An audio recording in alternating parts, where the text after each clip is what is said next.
Hi, my name is Dai Matsuzaka, and today we're going to be looking at graphing systems of linear equations. So last video we looked at some systems of linear equations, right? So for example, y is equal to 2x plus 1 and 4y is equal to 2x. We want to find a solution to this. We already figured out a couple ways to do it. One is the elimination method, one is the substitution method.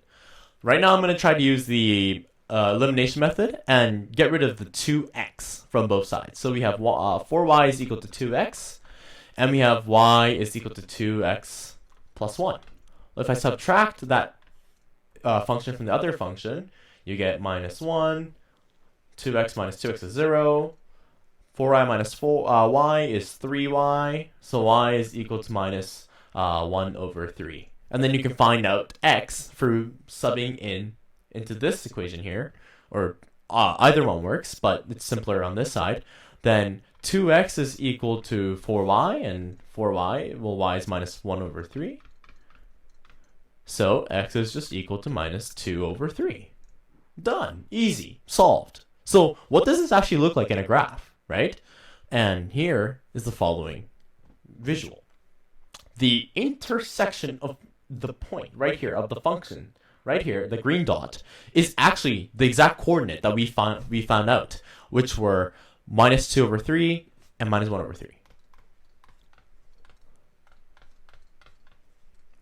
And if you recall what actually solves a linear system of equations, it's a point, it's a coordinate, it's an x, y, such that it satisfies both the equalities at the same time. So if this is y is equal to g of x, some function, and this is y is equal to f of x, right?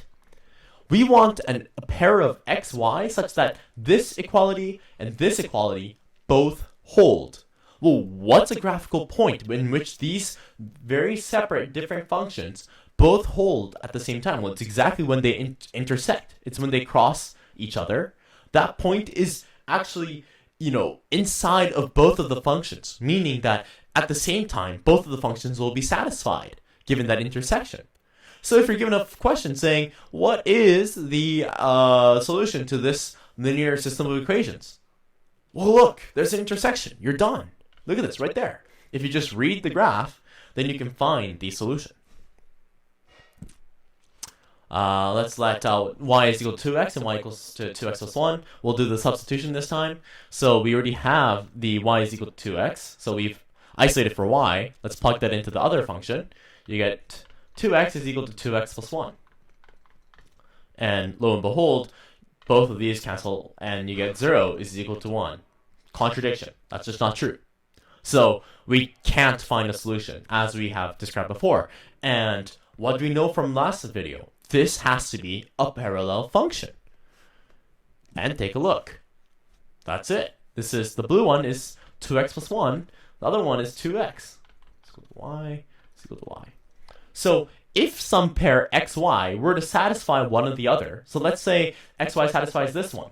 So x is equal to 0, then what is y? Y must be 0. But this pair of solutions doesn't work in this equation over here, right? X is 0 means y is 1. And that's the case for every x, right? When x is equal to 1, then y is going to be equal to 2. But over here, it's y is equal to 2 plus 1. It's parallel. They never intersect. So if you're just given this graph, not even the function, just this graph, and told, is this linear system of equations solvable? Well, your immediate answer should be no, it's not. Because they're parallel. The rate of change is the same, but their starting point, or their y-intercept, is far apart. So they will never touch each other, they will never cross, and you'll never get a solution. Now consider y is equal to 2x and 2y is equal to 4x. Well, again, simple, right? 2y is equal to 4x. Well, just divide both sides here, simplify, y is equal to 2x.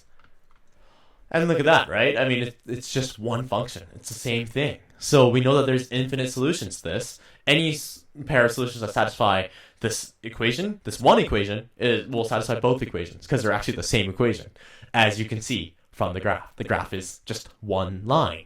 If it's one line, then you know that there's infinite solutions. Any point here or here or here, 0, 0 is there, anywhere you like is a solution that satisfies this linear system of equations. And that's the graphical representations. Here we actually talk about generalizing what we found. So let's suppose that we have the function in the general format, cx plus d. Okay? If we have, number one, this is one conclusion we can arrive at, given two of these functions in the general form. If a is not equal to c, meaning that the rate of change is different, the slope is different, then we necessarily have a unique solution. Meaning that in this plane, say we have a is minus something, c is plus something, there's always going to be a point in which they intersect. So if you can't find the solution, it means there's something wrong. You should look at it and figure it out from a different angle. Try a different method. There's always going to be an answer when a is not equal to c. Well, then how about when a is equal to c? Well, when a is equal to c, well, there's two things. There's two possible ways. If y is equal to ax plus b, y is equal to cx plus d, right? These are the two systems, right? The system of linear equations. If a is equal to c and b is equal to d, then what is the system of linear equations? Well, it's just one equation. Y is equal to ax plus b is literally equal to y, which is cx plus d. So then we have infinite solutions. This is the case that we worked with over here, right? It's just one line. It's one equation. And if we have a is equal to c and b is not equal to d, such that we have like something like this, ax plus b, y is equal to cx plus d, right? If they're not equal to each other, that means that the y-intercept is different, but the rate of change is the same. So the starting point of this function is different, but how much they change per change in x is actually the same. So what does that mean? It means it's parallel. It means we have no solutions. And that's exactly the case that we worked with over here. And that pretty much sums up everything you need to know about linear systems of equations in terms of graphs, and just generalizations of when do we find solutions, when do we not, when do we have infinite solutions, all of that. So get some practice with the textbook. Thank you.